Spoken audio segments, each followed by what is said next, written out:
Hello, beautiful conscious creators. I hope that you have started your day with nothing short of health, wealth, peace, love, and light as we explore healing and conscious creation together in this space. I hope that you'll remember to be kind and patient with yourself and your thoughts. Song recommendation of the day.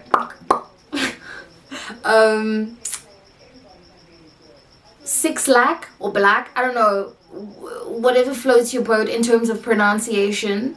Getting Old. It's I think it's from one of his older albums, and I vibe with it so much because it's like a love song. And I've been in a very lovey-dovey space these days, and it actually happens in this whole lovey-dovey phase that I've been in.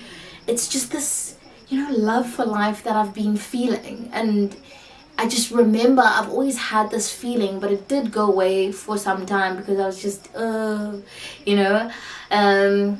in my dark night of the soul, so to speak. And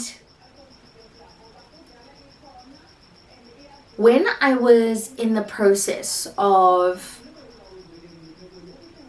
leaning into an abundant spirit, leaning into affirming that I am in fact abundant, I used to struggle with the idea of feeling that abundance and almost having it being taken away from the next person. I don't know if I'm phrasing this, if I'm putting this in a way that conveys understanding, but I used to affirm for things, right? I used to say, for instance, I wanted to manifest a specific person, which is not something that I really enjoy doing anymore, because I'll manifest a specific type of person into my life, but I don't really enjoy manifesting specific people. It's just, I don't know, it's not really not that I don't like it, but if I feel drawn to someone, I will envision that person being the best kind of person in my life. But I don't go out of my way seeing someone and trying to get them to come to me, trying to attract them, because I don't know, I didn't really vibe with it. But anyway, not the point. Point is, I used to struggle with the idea that by manifesting these specific people, manifesting the things that I wanted, it would take away from someone else's abundance. Or I used to feel guilty that why do I feel that I'm deserving and worthy of the things that I desire? Because isn't it enough? Don't I already have enough within myself? But what I had to learn, what I had to figure out, what I needed to come to terms with is that your abundance, or at least my abundance, doesn't take away from the next person's abundance. And it's through affirmations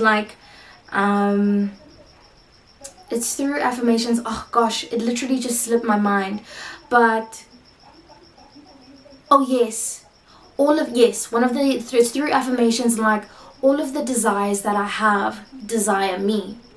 And knowing that and understanding that yes, no two people will necessarily have the same desire, then it's okay. And it gave me the space, it gave me the okay to say that I can call these things into my life without feeling guilty that the next person doesn't have them. This idea, the struggle between resisting the abundant way of living was the fact that yes, it was from a state of not believing that I am 100% worthy, but it also stemmed from the fact that I was conflicted in my mind for quite some time, because I grew up in a certain area and I went to schools in a more an affluent area. So the schools that I went to have always been in affluent areas, and the schools have been affluent themselves. And coming back home, it just created this almost like an imposter syndrome.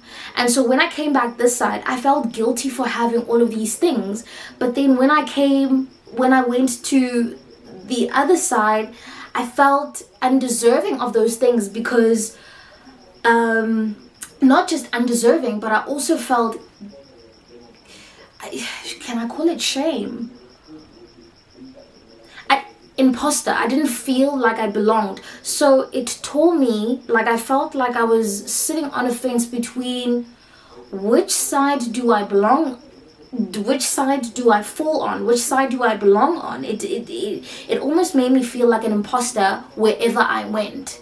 Yes, I was secure within myself and secure with my friends and family. I've always had this state of security around me based on the people that have always surrounded me. Even the people that, like my friends on both sides, have always created this sense of security.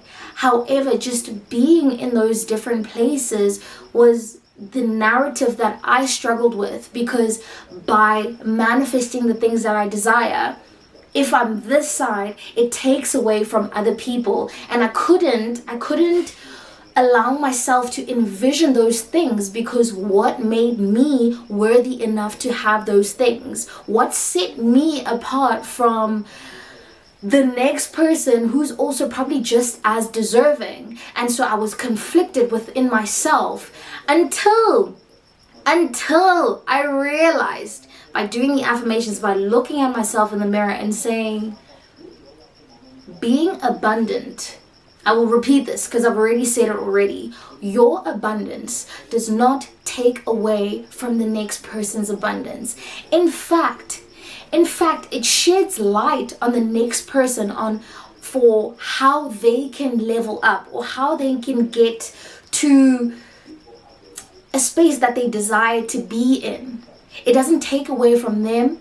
It's almost as if you become, I don't want to say a light, but you become an example of what is possible, because you created the space within yourself for these things to be possible for you. And by sharing, I think I'm talking to myself at this point, but by sharing, then you can, you almost, I keep saying but I think you get what I'm saying at this point. Your abundance does not take away from the next person's abundance. So even when you're manifesting specific people, it's not going to take away from the experiences that they are having with those other people. It's just you welcoming it and saying, yes, I too deserve the experiences that my heart's desires will feel fulfilled by, because it's something that I feel like I can connect with. It is an experience that just rings so deeply within me that it's just, it's possible, yeah. That's basically what I wanted to share. Your abundance does not take away from the next person's abundance. And if you feel like an imposter, like I used to, but if you end up feeling like an imposter, it's okay to say it's okay to feel the imposter syndrome, but also lean into the knowing that